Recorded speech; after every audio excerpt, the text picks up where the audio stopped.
Good morning, कैसे हो आप सब? All fine and all happy. तो स्टार्ट करते हैं आज की वीडियो। चैप्टर 3 है, ठीक है। इकोनॉमिक रिफॉर्म सिंस 1991 यूनिट 2 का यूनिट 2 है। और ऐसे चैप्टर देखे तो 3 है, लिबरलाइजेशन, प्राइवेटाइजेशन एंड ग्लोबलाइजेशन। तो ये नाम पढ़ के ही पता लग रहा है कि हमें इस चैप्टर में पढ़ना क्या है।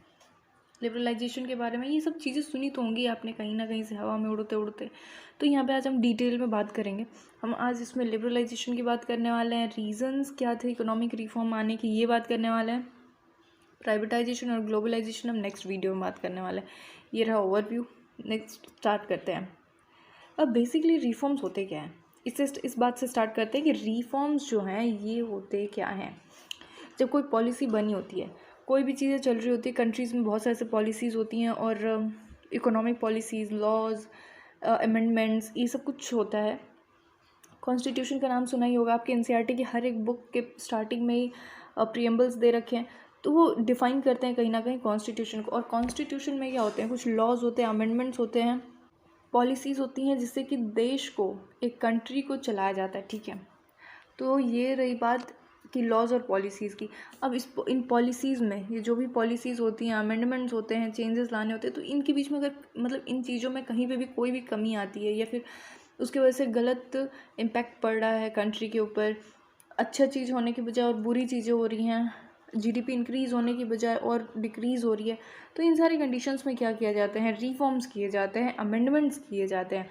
तो यहाँ 1991 में मेजर रिफॉर्म हुआ था, मेजर रिफॉर्म हुआ था। उससे पहले छोटे मोटे हुए थे, उसके बाद भी बहुत छोटे मोटे हुए, लेकिन ये मेजर रिफॉर्म था, ठीक है।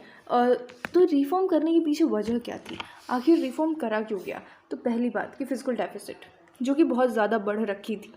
फिजिकल डेफिसिट क्या होता है, अगर आप को मैं बताऊं फिजिकल डेफिसिट के बारे में, तो क्या होता है ये, जब गवर्नमेंट की इनकम से ज़्यादा उसके एक्सपेंडिचर्स हो जाते हैं, मतलब उसकी इनकम नहीं है इतनी ज़्यादा जितनी खर्चे हो गए हैं। एक गवर्नमेंट की बात हो रही है, ठीक है। गवर्नमेंट की इनकम कहाँ से आती है, टैक्सेस वगैरह से आते हैं, टैक्सेस हो गए, या फिर जो उनके पीएसयूज़ होते हैं, पीएसयूज़ मतलब जो गवर्नमेंट वाली इंडस्ट्रीज़ होती हैं। एक तो प्राइवेटली ओन्ड इंडस्ट्रीज़ होती हैं, एक गवर्नमेंट ओन्ड इंडस्ट्रीज़ होती हैं। तो जो गवर्नमेंटली ओन्ड इंडस्ट्रीज़ होती हैं तो उससे भी पैसे आते हैं गवर्नमेंट को। रेलवे किसके अंडर में है, गवर्नमेंट के अंडर में। तो यहाँ से जो पैसे आते हैं ये सब रेवेन्यू हो गए, ठीक है। तो ये रेवेन्यू जो है वो कम आ रहा था और खर्चा जो भी है वो बहुत ज़्यादा हो रहा था। जैसे आपके घर में भी खर्चे बहुत ज़्यादा होने लग जाएं और इनकम उतनी होना, जितनी इनकम होती है उसके अकॉर्डिंगली खर्चा करते हैं। आपके पेरेंट्स भी कहते होंगे भी हम इतनी इनकम है, जितना पैसा है उसके अंदर ही रहते हैं, जितनी चादर होती है उतना ही पैर फैलाते हैं एंड ऑल, ये सब कुछ सुन रखा होगा आपने। तो जितना इनकम होता है उसके अकॉर्डिंग खर्चा करना इज़ गुड, ठीक है। अगर बड़ा खर्चा करना है, ज़्यादा खर्चा करना है, तो पहले इनकम ले आओ उतनी, या फिर उतना पैसा ले आओ फिर खर्चा करो। नहीं तो फिर क्या होगा, आपने खर्चा कर लिया, आपके पास इतने सारे पैसे नहीं है, आपने फिर भी खर्चा कर लिया, तो क्या होगा, आपके ऊपर टैक्स, मतलब टैक्स कह रही हूँ, आपके ऊपर कर्ज बढ़ेगा, डेप्ट बढ़ेगा आपके ऊपर, है कि नहीं है। तो वैसे ही गवर्नमेंट का भी यही चल रहा था। फिजिकल डेफिसिट बहुत ज़्यादा हो रखी थी, 100% जीडीपी है तो उसकी 5.4% तक तो डेफिसिट हो रखी थी 1981-82 में, ठीक है। ये फिर भी ठीक है, लेकिन 8.4 तक पहुंच जाना इसका ये बिल्कुल भी ठीक नहीं है, ठीक है। डेफिसिट्स का अभी सेट किया गया है 3% तक जाएगी, 3% मैक्स है अभी जो है। रिसेंटली अभी 2023 की बात करें अगर हम, तो अभी 3% जीडीपी के डेफिसिट जा सकती, इतना भी जाने नहीं दिया जाता है, लेकिन ये मैक्सिमम लिमिट है, इसके अंदर ही रखना होता है डेफिसिट को। लेकिन उस टाइम पे 5.4 तक चली गई थी और 8.4 तक, ये 5.4 तो 1981-82 में थी, 1990-91 में तो 8.4 तक चली गई थी। तो इतना ज़्यादा डेफिसिट हो जाना ये कंट्री के लिए अच्छी बात नहीं है, ठीक है। और दूसरी बात, बैलेंस ऑफ पेमेंट का क्राइसिस भी आ रखा था उस टाइम पे। 12% जीडीपी का 12% से लेके 23% तक का जीडीपी जो है वो इधर उधर हो रखा था, बिल्कुल। Balance of payment deficit, balance of payment का मतलब आप क्या समझते हो? क्लास 12th में काफ़ी अच्छे से बैलेंस ऑफ पेमेंट को बताया गया है, लेकिन यहाँ पे समझने के लिए, डेफिसिट यहाँ पे बात हुई है तो यहाँ पे समझने के लिए मैं बताती हूँ कि बैलेंस ऑफ पेमेंट क्या होता है। जैसे दो चीज़ें होती हैं, करंट अकाउंट बैलेंस और कैपिटल अकाउंट बैलेंस, दोनों एक ही आएगा। तो करंट अकाउंट बैलेंस में क्या होता है, जो आपके गुड्स और सर्विसेज होते हैं। इसका एक्सपोर्ट और इंपोर्ट इस चीज़ की बात करी जाती है करंट अकाउंट बैलेंस में। कैपिटल अकाउंट बैलेंस में क्या होती है, जो आप इन्वेस्टमेंट्स करते हो, जो बाहर आपने इन्वेस्टमेंट्स करी है या फिर बाहर की कंट्रीज़ ने आपके वहाँ पे मतलब आपकी कंट्री में इन्वेस्टमेंट्स करी है, तो इसकी बात चलती है। करंट अकाउंट बैलेंस क्या होता है, कैपिटल अकाउंट बैलेंस क्या होता है, ये सब कुछ की वीडियोस मैंने बना रखे हैं। अगर आपको अब भी जानना हो तो जाके और वीडियोस देख लो, ठीक है। ये टॉपिक्स डालोगे तो एकदम मुझसे मिल जाएगा, ठीक है। तो अब आगे बात करते हैं। तो ये सब कुछ बैलेंस मतलब पेमेंट का बैलेंस होना, गुड्स जितनी एक्सपोर्ट हो रही हैं उतनी ही इंपोर्ट हो रही हैं, तो ये चीज़ बैलेंस में रहेगी। जितनी इन्वेस्टमेंट्स हम कर रहे हैं उतनी इन्वेस्टमेंट्स हम बैलेंस रहेगा। लेकिन हम एक्सपोर्ट्स बिल्कुल उस टाइम पे क्या हो गए थे, कम हो गए थे, और इम्पोर्ट्स बहुत ज़्यादा हो गए थे। हम खरीदे जा रहे थे, हमारे वहाँ से पैसे सिर्फ जा रहे थे, आने का कुछ था ही नहीं, हम एक्सपोर्ट्स कर ही नहीं रहे थे, तो हमारे वहाँ पैसे आ नहीं रहे थे, सिर्फ जा रहे थे। बात समझ आई, पैसे हमारे वहाँ आ नहीं रहे थे, सिर्फ जा रहे थे, तो हमारे वहाँ पैसों की कमी हो रखी थी, तो उसको हम कहते हैं बैलेंस ऑफ पेमेंट डेफिसिट। तो जीडीपी का 12 से 23% तक, 23% समझ लो, इतना ज़्यादा बैलेंस ऑफ पेमेंट का डेफिसिट होना ये अच्छी बात नहीं है। तो ये हो रखा था दूसरा रीज़न। पहला रीज़न फिजिकल डेफिसिट का आना, दूसरा रीज़न हो गया बैलेंस ऑफ पेमेंट डेफिसिट आना। तीसरा रीज़न गल्फ क्राइसिस। उस टाइम पे देखो गल्फ क्राइसिस भी आ रखे थे, जिसकी वजह से और बैलेंस ऑफ पेमेंट और तगड़े वाला हो गया था उसमें प्रॉब्लम। क्राइसिस मतलब बैलेंस ऑफ पेमेंट क्राइसिस जो है और ज़्यादा हो गया था, क्योंकि गल्फ क्राइसिस हो रखा था। तो उस टाइम पे पेट्रोल, ऑयल, क्रूड ऑयल, इन सब की प्राइसेस बहुत ज़्यादा हो रखे थे, ठीक है। तो इसकी वजह से हम इंपोर्ट कर रहे थे और एक्सपोर्ट का कुछ था नहीं, तो हमें और ज़्यादा महंगा ऑयल मिल रहा था। तो गल्फ क्राइसिस एक रीज़न था कि हमारा बैलेंस ऑफ पेमेंट में डेफिसिट और ज़्यादा हो गया था, बढ़ गया था, और जिसकी वजह से हमें रिफॉर्म्स की ज़रूरत थी, ठीक है। नेक्स्ट है fall in foreign exchange reserves. चलो बात करते हैं fall in foreign exchange reserves की। फॉरेन एक्सचेंज रिजर्व्स क्या है, जब हमें कुछ ख़रीदना होता है, जैसे कि हमें फ़ॉरेन इन्वेस्टमेंट्स करने हैं या फिर इंपोर्ट एक्सपोर्ट करना है। इंपोर्ट करने के लिए हमें फ़ॉरेन एक्सचेंज की ज़रूरत पड़ती है। हमारे पास फ़ॉरेन एक्सचेंज मतलब क्या, हमारे पास यूएस डॉलर, हमारे रिजर्व्स में यूएस डॉलर होना चाहिए, यूरो होना चाहिए, और चाइनीज़ येन होनी चाहिए, जापानीज़ येन होनी चाहिए। ये सब चीज़ें होनी चाहिए, जब भी हम वहाँ से इंपोर्ट कर सकते हैं, ठीक है। हम तभी वहाँ से इंपोर्ट कर सकते हैं, और ये हमारे पास इसकी भी कमी हो गई थी, ठीक है। इसकी कमी हो जाना मतलब हम इंपोर्ट नहीं कर सकते। हमारे पास सिर्फ इतना बचा था कि हम 2 से 3 हफ्ते तक इंपोर्ट कर सकते हैं, उससे ज़्यादा नहीं कर सकते हैं। तो एक प्रॉब्लम ये भी थी, ठीक है। इतनी सारी सी प्रॉब्लम्स थी। इसके बाद कंट्री के अंदर इन्फ्लेशन जो है एकदम आसमान छू रहा था। स्काई रॉकेटिंग इन्फ्लेशन हो रखी थी उस टाइम पे। जो पीएसयूज़ मतलब कि जो गवर्नमेंट ओन्ड कंपनीज़ थी, उनकी परफॉर्मेंस भी, पीएसयूज़ पब्लिक सेक्टर अंडरटेकिंग्स, ये भी बहुत अच्छा परफॉर्म नहीं कर रही थी, बहुत पुअरली परफॉर्म कर रही थी। तो ये सारे रीजन्स थे जिसकी वजह से कंट्री जो है और बैकवर्डनेस की हो जा रही थी। हम ब्रिटिश राज के टाइम पे हमने अभी पढ़ा था पहले वाले चैप्टर में कि ब्रिटिश राज के टाइम पे हमारी इकोनॉमी स्टैगनेंट हो रखी थी, और क्या हो रखी थी, भी हो रही थी। और सेम कंडीशन अभी के वाले में आ रही थी कि हमारी इकोनॉमी जो है बिल्कुल, अब हमारी इकोनॉमी इस कंडीशन पे आ चुकी थी कि उसे लोन चाहिए था, लोन बहुत ज़्यादा चाहिए था, कम से कम, ठीक है। और लोन लेने के लिए हम किसके पास जाएंगे, आईएमएफ के पास जाएंगे या फिर वर्ल्ड बैंक के पास जाएंगे। और वर्ल्ड बैंक और आईएमएफ की कुछ कंडीशंस थी कि आप ये चीज़ें करो, रिफॉर्म्स करो, तभी हम आपको लोन देंगे। साफ और सीधी और सिंपल सी बात थी कि आप कुछ रिफॉर्म्स करो, अपनी इकोनॉमिक पॉलिसीज़ में कुछ चेंजेस लेके आओ, तभी हम आपको लोन देंगे। तो इसकी वजह से इकोनॉमिक रिफॉर्म्स आए थे इंडिया के अंदर 1991 में, ठीक है। तो रीज़न समझ आया कि इकोनॉमिक रिफॉर्म्स क्यों आए थे, कैसे आए थे। अब हम बात करते हैं कि इकोनॉमिक रिफॉर्म्स आए क्या क्या थे। लिबरलाइजेशन पहली बात, और पहला रिफॉर्म LP और G, लिबरलाइजेशन, प्राइवेटाइजेशन, ग्लोबलाइजेशन, इसको हम LPG रिफॉर्म्स भी कहते हैं, ठीक है। तो लिबरलाइजेशन का मतलब क्या है कि इकोनॉमी को थोड़ा फ्रीडम देना, गवर्नमेंट के कंट्रोल से थोड़ा सा उसको फ्री करना। Economy, liberalisation of economy means it's freedom from direct or physical controls imposed by the government ने बहुत ज़्यादा इम्पोजिशन कर रखा था।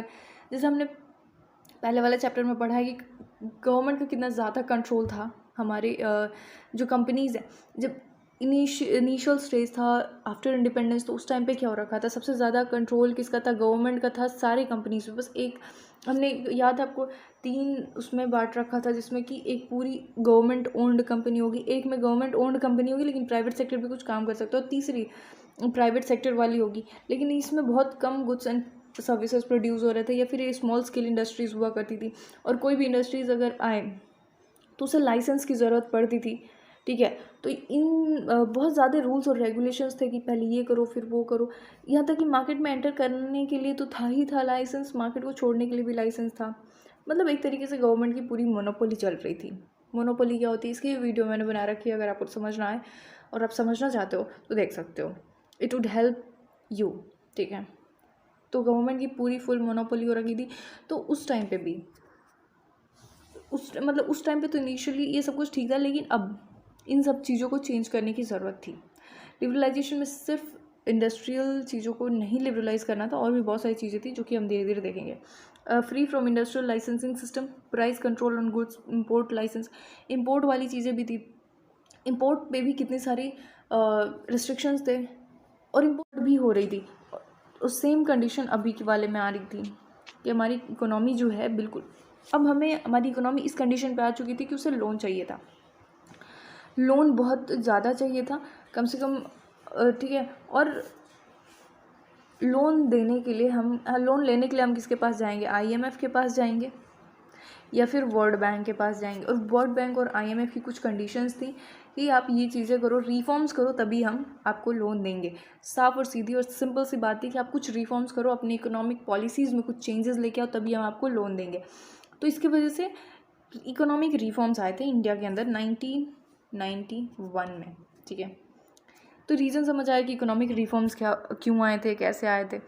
अब हम बात करते हैं कि इकोनॉमिक रिफॉर्म्स आए क्या क्या थे। लिबरलाइजेशन पहली बात, और पहला रिफॉर्म LP और G, लिबरलाइजेशन, प्राइवेटाइजेशन, ग्लोबलाइजेशन, इसको हम LPG रिफॉर्म्स भी कहते हैं, ठीक है। तो लिबरलाइजेशन का मतलब क्या है कि इकोनॉमी को थोड़ा फ्रीडम देना, गवर्नमेंट के कंट्रोल से थोड़ा सा उसको फ्री करना। Economy, liberalisation of economy means it's freedom from direct or physical controls imposed by the government. Government ने बहुत ज़्यादा इम्पोजिशन कर रखा था, जैसे हमने पहले वाले चैप्टर में पढ़ा है कि गवर्नमेंट का कितना ज़्यादा कंट्रोल था हमारे जो कंपनीज़ हैं, जब इनिशियल स्टेज था आफ्टर इंडिपेंडेंस, तो उस टाइम पे क्या हो रखा था, सबसे ज़्यादा कंट्रोल किसका था, गवर्नमेंट का था सारी कंपनीज पे। बस एक हमने याद है आपको 3 उसमें बांट रखा था, जिसमें कि एक पूरी गवर्नमेंट ओन्ड कंपनी होगी, एक में गवर्नमेंट ओन्ड कंपनी होगी लेकिन प्राइवेट सेक्टर भी कुछ काम कर सकता है, और तीसरी प्राइवेट सेक्टर वाली होगी, लेकिन इसमें बहुत कम गुड्स एंड सर्विसेज प्रोड्यूस हो रहे थे, या फिर ये स्मॉल स्केल इंडस्ट्रीज़ हुआ करती थी। और कोई भी इंडस्ट्रीज़ अगर आए तो उसे लाइसेंस की ज़रूरत पड़ती थी, ठीक है। तो इन बहुत ज़्यादा रूल्स और रेगुलेशंस थे कि पहले ये करो फिर वो करो, यहाँ तक कि मार्केट में एंटर करने के लिए तो था ही था लाइसेंस, मार्केट को छोड़ने के लिए भी लाइसेंस था। मतलब एक तरीके से गवर्नमेंट की पूरी मोनोपोली चल रही थी। मोनोपोली क्या होती है, इसकी वीडियो मैंने बना रखी है, अगर आपको समझना है और आप समझना चाहते हो तो देख सकते हो, इट वुड हेल्प यू, ठीक है। तो गवर्नमेंट की पूरी फुल मोनोपोली हो रखी थी। तो उस टाइम पे भी उस टाइम पे तो इनिशियली ये सब कुछ ठीक था, लेकिन अब इन सब चीज़ों को चेंज करने की ज़रूरत थी। लिबरलाइजेशन में सिर्फ इंडस्ट्रियल चीज़ों को नहीं लिबरलाइज करना था, और भी बहुत सारी चीज़ें थी जो कि हम धीरे धीरे देखेंगे। Free from industrial licensing system, price control on goods, import licence, import वाली चीज़ें भी थी। इंपोर्ट पे भी कितने सारे रिस्ट्रिक्शंस थे, और इंपोर्ट पे रेस्ट्रिक्शंस क्यों थी, इसकी वजह क्या थी, हमने पिछले चैप्टर में क्या पढ़ा था कि इंपोर्ट्स पे रेस्ट्रिक्शंस इसलिए थे ताकि हमारी कंट्री में जो इंडस्ट्रीज़ थी वो बिल्कुल इन्फेंट स्टेज पे थी, बहुत ज़्यादा डेवलप नहीं थी। तो अगर फॉरेन से हम इंपोर्ट करते तो वो कॉम्पिटिटिवनेस में आ करके और ख़राब हो जाती, मतलब इन्फेंट थी, बिल्कुल बच्ची सी थी, तो वो सब ख़त्म हो जाता। उस टाइम पे हमें इस चीज़ की ज़रूरत थी तो हमने वो चीज़ करी, लेकिन अब हम बहुत ज़्यादा ही उसको रिस्ट्रिक्ट करने लगे थे, जिसकी वजह से कि हमारी इकोनॉमी और बैकवर्डनेस की ओर जा रही थी। तो वर्ल्ड बैंक और आईएमएफ ने हमें सजेस्ट करा कुछ रिफॉर्म्स करने को, ये आप रिफॉर्म करो उसके बाद हम आपको लोन देंगे। तो उस टाइम पे हमारे वहाँ पे मेजर रिफॉर्म आए थे, ठीक है। और वो क्या क्या थे, पहली चीज़ deregulation of industrial sector reform. इसमें क्या था, आपकी बुक में ये पूरा टॉपिक है, इसके अंदर बहुत लंबे चौड़े से लाइन लिखे हैं जो कि आपको समझ नहीं आ रहे होंगे हो सकता है, तो ये पढ़ना, यहाँ से सुनो, उसके बाद जाके बुक्स पढ़ना। बुक्स मतलब आपकी जो एनसीईआरटी है उसको ही पढ़ना, और कुछ पढ़ने का कोई फ़ायदा नहीं है और कोई मतलब भी नहीं है, क्योंकि एनसीईआरटी सबसे बेस्ट बुक है किसी भी सब्जेक्ट की हो। तो ये सुनने के बाद जाके बुक पढ़ना, सब समझ आएगा धीरे धीरे, ठीक है। एक बार में समझना है तो 2 बारी पढ़ना, 3 बारी पढ़ना, तीसरी बार तक तो पक्का आ जाएगा। तो अब बात करते हैं abolition of industrial licensing, deregulation of industrial sector reforms में क्या हुआ था। इसके अंदर आप अगर पढ़ोगे तो आपको पता लगेगा कि इंडस्ट्रियल लाइसेंसिंग जो थी इसको ख़त्म किया गया था, ठीक है। बहुत ज़्यादा इंडस्ट्रियल मतलब इंडस्ट्रीज़ को मार्केट में एंटर करना है तो लाइसेंस चाहिए, लेना पड़ेगा गवर्नमेंट से। उसको एग्जिट करना है, गुड्स की जो क्वांटिटी है उसको बढ़ाना है तो लाइसेंस लेना पड़ेगा, परमिशन लेना पड़ेगा गवर्नमेंट से जा करके, मतलब हर बात के लिए जा करके गवर्नमेंट से परमिशन लेना पड़ेगा।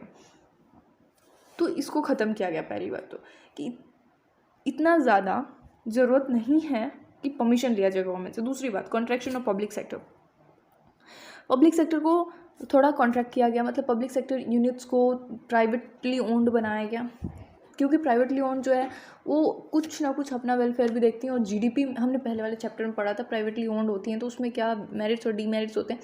काफ़ी बारी डीमेरिट्स भी अच्छी चीज़ें होती है, डीमेरिट्स भी अच्छा काम कर जाती हैं। तो इस सेक्टर में तो यही हुआ है कि उनका डीमेरिट था कि वो अपने लिए सोचते हैं ज़्यादा, ऑब्वियसली हमारे बारे में इतना सोचेंगे कि हम किस चीज़ से अट्रैक्ट हो सकते हैं, तो उस काम को करेंगे वो, ठीक है। और जीडीपी को इंक्रीज़ करने में बहुत हेल्प करते हैं वो। और गवर्नमेंट सेक्टर क्या करेगी, गवर्नमेंट सेक्टर मतलब सोशलिज्म में क्या होगा कि वो सिर्फ ह्यूमन वेलफेयर, मतलब कंट्री के जो सिटीजन्स हैं उनके वेलफेयर में सोचने में रह जाएगी, सोशल वेलफेयर के बारे में सोचने में रह जाएगी, और उसके चक्कर में कहीं ना कहीं जीडीपी पे इफेक्ट होगा, इकोनॉमिक बैकवर्डनेस आएगी, स्टैग्नेशन आएगी। तो इस वजह से उसको पब्लिक ओन से प्राइवेट ओन बनाया गया, कॉन्ट्रैक्ट किया गया, मतलब थोड़ा कम किया गया पब्लिक सेक्टर्स को। और अभी तक ये प्राइवेटाइजेशन वाली चीज़ें चल रही है, मतलब कि जो गवर्नमेंट सेक्टर है उसको थोड़ा प्राइवेट में लेके आओ, ये अभी तक चल रही हैं चीज़ें, ठीक है। कहीं ना कहीं चीज़ें होती रहती हैं ऐसी, हमें पता लग जाता है, काफ़ी बारी नहीं पता लगता। आपने नेशनलाइजेशन ऑफ बैंक सुना होगा, डी नेशनलाइजेशन ऑफ बैंक, ये सारे टर्म्स अगर आप न्यूज़ देखते हो ज़रा सा भी तो सुना होगा, ठीक है। तो वो सब क्या है, एक तरीके से गवर्नमेंट सेक्टर जो इंडस्ट्रीज थी उनको फ्री किया जा रहा है कि आप जाओ, या तो या इस चीज़ को कहेंगे हम प्राइवेटाइजेशन, जो कि हम प्राइवेटाइजेशन वाले चीज़ों में पढ़ेंगे, या लिबरलाइजेशन की बात करें, expansion of production capacity, production capacity को बढ़ाने की भी बहुत ज़्यादा ज़रूरत है, जो कि प्राइवेटली ओन्ड इंडस्ट्रीज बेहतर तरीके से कर सकती हैं, ठीक है। तो ये तीनों चीज़ें डीरेगुलेशन ऑफ इंडस्ट्रियल सेक्टर में आया था रिफॉर्म्स में। उसके बाद फाइनेंशियल सेक्टर रिफॉर्म्स, ये नेक्स्ट टॉपिक है। नेक्स्ट आपके बुक में हेडिंग होगा फाइनेंशियल सेक्टर रिफॉर्म्स। तो पहले तो ये बताओ कि फाइनेंशियल सेक्टर में आता क्या क्या। फाइनेंशियल सेक्टर में सुन के फाइनेंस मतलब पैसों से रिलेटेड ही कुछ होगा, तो बैंक्स हो गई, ठीक है, कॉमर्शियल बैंक्स, इतनी सारी से बैंक्स होती हैं, रीजनल रूरल बैंक्स, ठीक है, और फाइनेंशियल इंस्टीट्यूशंस, ये सब कुछ आएंगे आपके फाइनेंशियल सेक्टर में, ठीक है।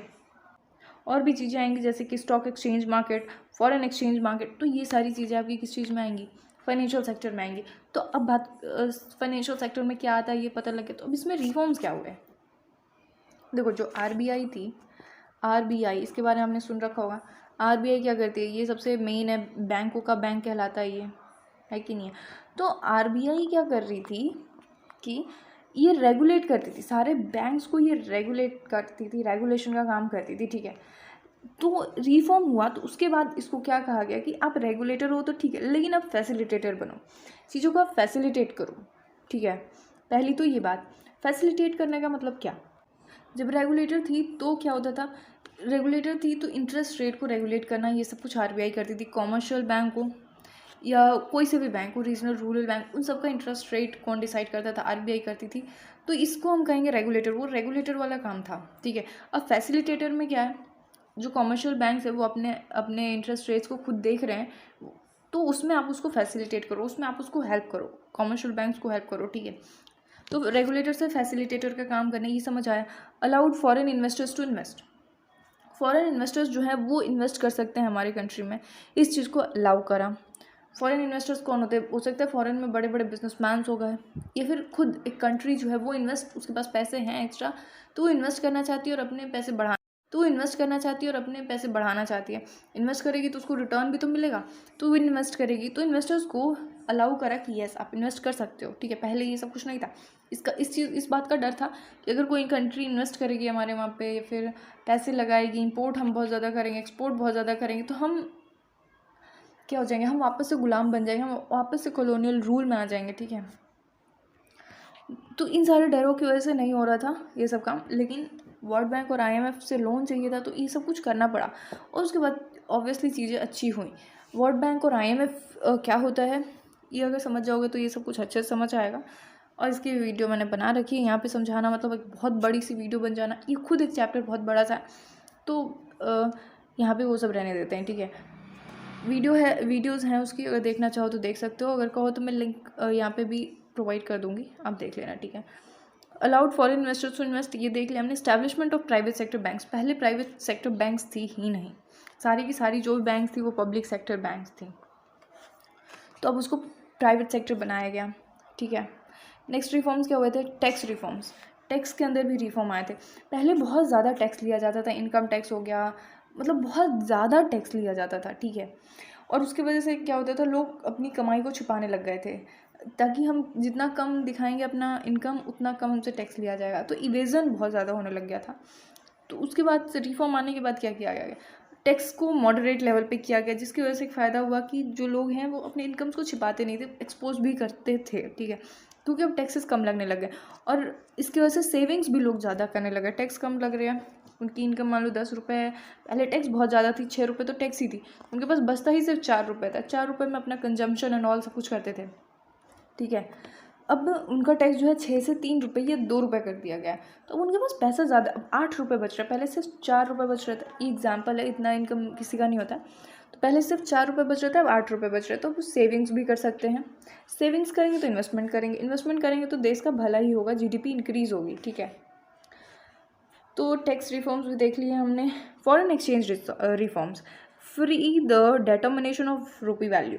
जब 1991 का टाइम चल रहा था, 1990 और 91 का जो टाइम चल रहा था, उस टाइम पे ना हमारी वैल्यू, या फिर कह लो जो इकोनॉमिक रिफॉर्म आया, तो हमारी इंडियन करेंसी की जो वैल्यू है ना वो बहुत डीवैल्यू हो गई थी, मतलब डीवैल्यू हो गई थी, डीवैल्यूएशन हुआ था इंडियन करेंसी का। तो ये पहले क्या थी, मतलब रिफॉर्म आने से पहले पूरा गवर्नमेंट रेगुलेट करती थी इस चीज़ को कि हमारा एक्सचेंज रेट कितना होना चाहिए, हमारी करेंसी की वैल्यू कितनी होनी चाहिए और कितनी नहीं। बाद में इसको क्या किया गया, फ्री कर दिया गया, टोटली फ्री। मार्केट जितना सप्लाई और डिमांड होगा उसके हिसाब से जितनी इन्वेस्टमेंट्स होगी, जितना हम इंपोर्ट एक्सपोर्ट करेंगे, मतलब मार्केट के ऊपर बेस कर दिया गया, गवर्नमेंट के अंडर में नहीं था। इसको फ्री करना कहते हैं, डिमांड और सप्लाई के बेसिस पे हो जाना इसका। फॉरेन एक्सचेंज रिफॉर्म्स में यही हुआ था, ठीक है। और दूसरे है trade and investment policy reform. इसमें क्या हुआ था, increase international competitiveness of industrial products. पहले क्या किया गया था कि मतलब इंटरनेशनल कॉम्पिटिटिवनेस से बचाने के लिए उसको मतलब नेशनलाइज कर दिया गया था, सब कुछ गवर्नमेंट सेक्टर के हाथ में आ गया था। कुछ इम्पोर्ट नहीं करते थे हम जल्दी, एक्सपोर्ट नहीं करा करते थे। इंपोर्ट एक्सपोर्ट मतलब उस पर बहुत ज़्यादा कोटाज लगे हुए थे, टैरिफ्स लगे हुए थे, लेकिन अब बाद में कॉम्पिटिटिवनेस लाने के लिए उसको फ्री करा गया। मतलब जो टैक्सेस लगा करते थे उस पर, import tax, export tax, tariffs वगैरह, उसको रिड्यूस किया गया ताकि कॉम्पिटिटिवनेस बढ़े। कॉम्पिटिटिवनेस बढ़ती है ना इकोनॉमी के अंदर, तो इंडस्ट्रीज़ अच्छा काम करती हैं, कंपटीशन है तो अपना बेहतर से बेहतर देने की कोशिश करेंगे, नहीं तो फिर वो पीछे रह जाएंगी और वो इंडस्ट्रीज़ बंद हो जाएंगी। तो कॉम्पिटिटिवनेस लाना भी काफ़ी बड़ी ज़रूरी होता है, तो अब ज़रूरी लग रहा था, तो कॉम्पिटिटिवनेस बढ़ाने के लिए क्या किया गया, टैरिफ्स को कम किया गया, कोटास को कम करा गया, ठीक है। Import licensing was एबोलिश्ड, import licensing को एबोलिश करा गया, कहीं काफ़ी सारे तो एकदम से ख़त्म कर दिया गया, और कुछ कुछ को रखा गया जिसको उसको भी कम करके रखा गया। तो आई होप कि इतनी चीज़ें समझ में आई होंगी। मेरे साइड से इतना ही इसमें। Thank you so much for watching this video, और अगर अच्छी लगी हो, ज़रा सी भी पसंद आई हो, तो लाइक करना और सब्सक्राइब करना। बहुत सारी सी इन्फॉर्मेशन मिलेगी यहाँ पे इकोनॉमिक्स के बारे में। आपको 11th का पूरा A to Z पूरा चैप्टर बताया जाएगा यहाँ पे इकोनॉमिक्स का, और 12th का भी है यहाँ पे, कुछ है और कुछ डालनी है तो मैं डाल दूँगी। और बहुत सारी चीज़ें हैं इसके ऊपर, अगर आपको इकोनॉमिक्स में ज़रा सा भी इंटरेस्ट है, और अगर इंटरेस्ट नहीं है तो भी सुनोगे तो पूरा फुल इंटरेस्ट आ जाएगा। आपको इकोनॉमी के बारे में, इकोनॉमिक्स के बारे में बहुत कुछ पता लगेगा। So thank you and have a nice day.